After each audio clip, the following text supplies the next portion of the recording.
Hello, and thank you very much for stopping by this humble tutorial on some random corner of the internet.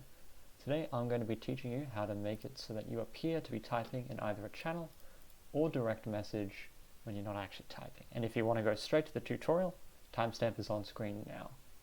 Otherwise, you should know that this will work while your Discord is running in the background. However, you cannot close it outright.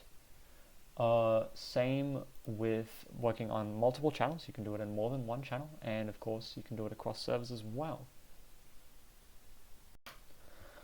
Before we start the actual tutorial though, there are a few kind of safety/warning things that I should mention. First of all, don't be reckless with this. If anything happens to your account, I'm not entirely sure if this is within terms of service or not, so just don't be stupid with it and don't use it for harmful purposes, that kind of stuff, although I don't really know what you would harm. Second of all, we're going to be dealing with packets and fetch requests for those packets. Those fetch requests can potentially contain sensitive data, so you should absolutely never, ever share the entire contents of the fetch with anybody else along with the packets. The only reason I'm even comfortable doing this is A, because I'll likely be censoring all of the sensitive data in the packets, and B, these are burner accounts that will be deleted before this video even goes live. We should also, of course, address the elephant in the room, which is that we are using the Discord Developer Console, which comes with this nice hold-up warning. If someone's telling you to copy-paste stuff, you're probably being scammed. Personally, I don't really have an incentive to take over random people's accounts on the internet, nor am I spreading malicious code, but I realize that this is some random low subscriber YouTube account, so by all means, proceed with caution, and in general for these kinds of tutorials where people are asking you to look at the console, you should always be very wary that you're not accidentally leaking sensitive info. I'm hoping that, tech savvy, cyber sex savvy people in the comments will corroborate that there's no harmful steps in this video, but of course always take everything on the internet with a grain of salt. So yeah, let's get into it. Alright, so now that you've seen the final product, how do we actually get to that point where we have our typing happening automatically without need for us to actually input anything? So first, what we're going to do is we're going to click onto the account we want, we're going to click onto the server and the channel that we want to be typing in. We're going to press Control, Shift, and then I, which is going to open up the Discord Developer Console, and then we're going to go to the Network tab at the top. And just keep in mind that the keybind to open the Dev Console might change depending on browser and OS and that kind of stuff. You can Google it. So we're on our network page, and over here it's currently empty, but this is going to contain all the packets that are being sent to and from the server.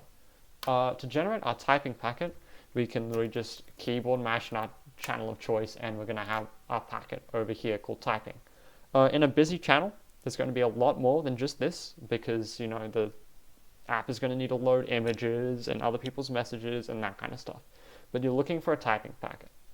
So now that we have our typing packet, I'm going to right click, we're going to click on copy, and then we are going to go copy as fetch.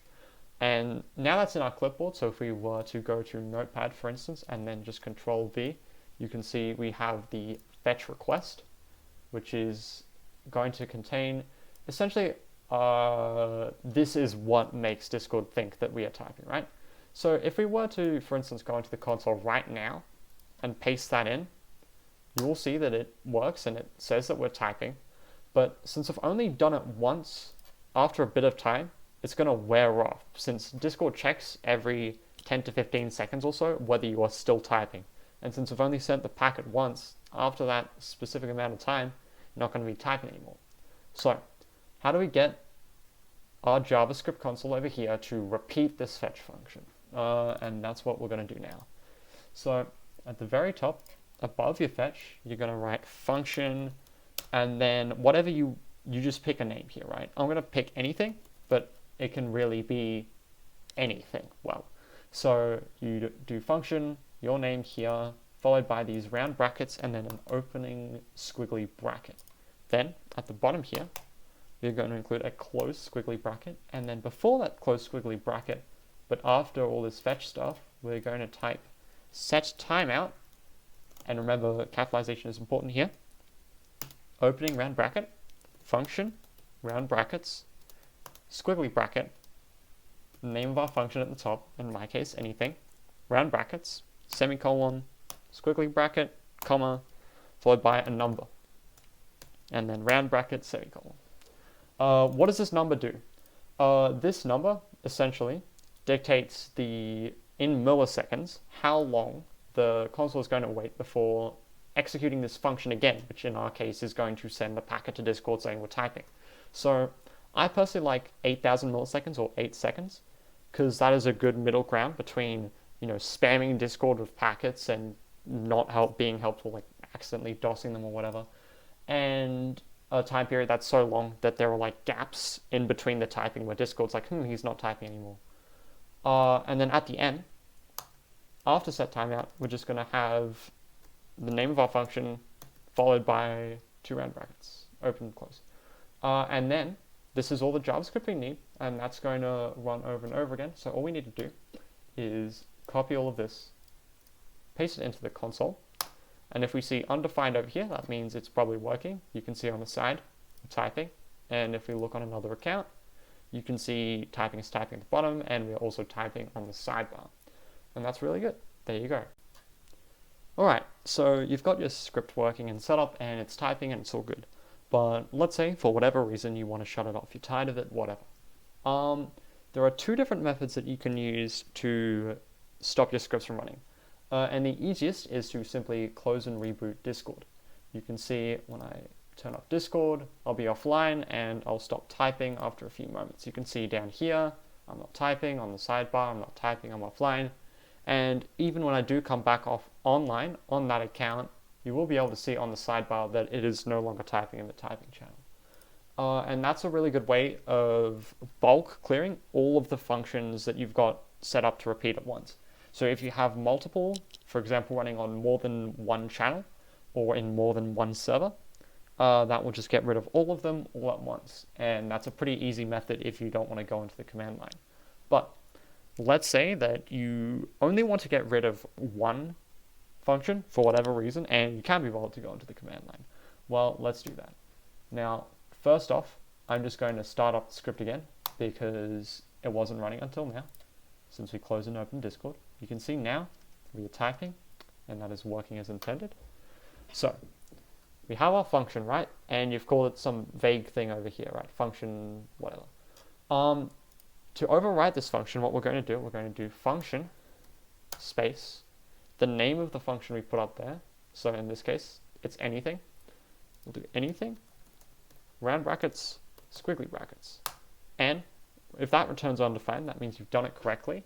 And the contents of function anything have been overwritten, which means once that typing request wears off, you can see we're no longer typing on the sidebar, and on another account, we are no longer typing under the text box. But if you have multiple functions, you can overwrite one at a time, which means that you don't have to wipe all of them like you do when you reboot Discord. So those are 2 methods to shut off, if you need to, your scripts that you've set up. So some of you may be wondering, for instance, why don't we just get a macro or auto hotkey script to start typing characters into the text box and then constantly adding and backspacing those characters. And to write that visually, that will work the same to anybody who is watching in from the outside, not on your account, right? They'll see the typing under the text box, they'll see the typing on the sidebar, and it'll be visually identical. But I believe there are 2 really good reasons why a packet-based approach is vastly superior to a macro auto hotkey-based approach when you're the person running it. Reason 1 is that with your macro or your auto hotkey script, you're going to need to have this text box highlighted and in focus while your macro is going ham and doing whatever, right? Which means if you want to say, go search up your favorite music video on YouTube, and then your macro just ruins everything, right? You can't do anything outside of Discord because as soon as you highlight another text box, your macro is not going to be typing in Discord, it's going to be typing somewhere else instead, which means it's going to bulk up anything you're trying to do in the background, and it's not going to be working for its intended purpose. Whereas with the packet-based method, for instance, right, I can go navigate to a different channel, and we can see I'm still typing in the other channel. We can go even minimize Discord entirely, start messing about in Notepad. Woo, I love Notepad. This is not a 2007 tutorial.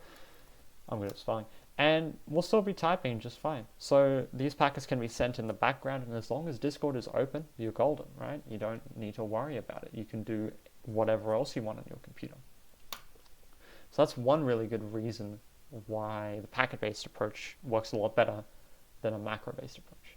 But the second reason why a packet-based approach is a little bit better than the macro-based approach is that I can configure this for multiple channels if I want. If I want to also be typing in typing channel and typing channel 2, I can do the whole command console, network, grab the packet, that kind of stuff, right? I can do that again, making sure to name it as a different function, run that, and then I can be typing in both typing channel or typing channel 2. And this can apply even across servers if you want. You could be typing in 5 different servers at once if you really wanted to.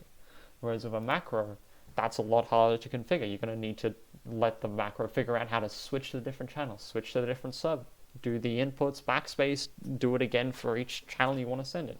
And it's just really not worth the effort when you have an easier method like the packet-based approach. So those are 2 really good reasons why I think a macro is generally going to be inferior to just sending packets over and over again. But the really fun thing about this method is that it's actually pretty widely applicable.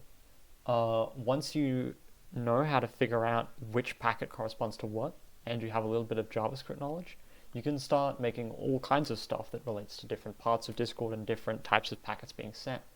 So for instance here, on the console tab, I found the packet for changing the custom status text over here, which I generated the fetch request for over here.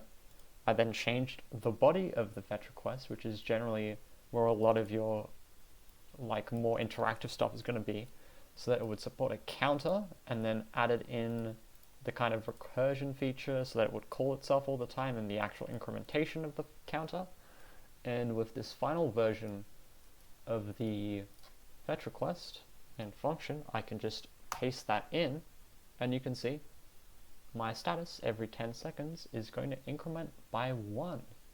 So any moment now, bam, look at that, right? So you can do a lot of fun stuff with this. This works on nicknames and statuses. You can do some other stuff. However, that is just a tad out of scope for this tutorial. So either way, I hope you enjoyed. I hope this is useful to you. And if you have any questions, feel free to shoot me a comment and I'll respond. Don't try DMing either of the accounts shown in the video though, they're going to be deleted, so YouTube comments are the best way to reach me. Thank you very much.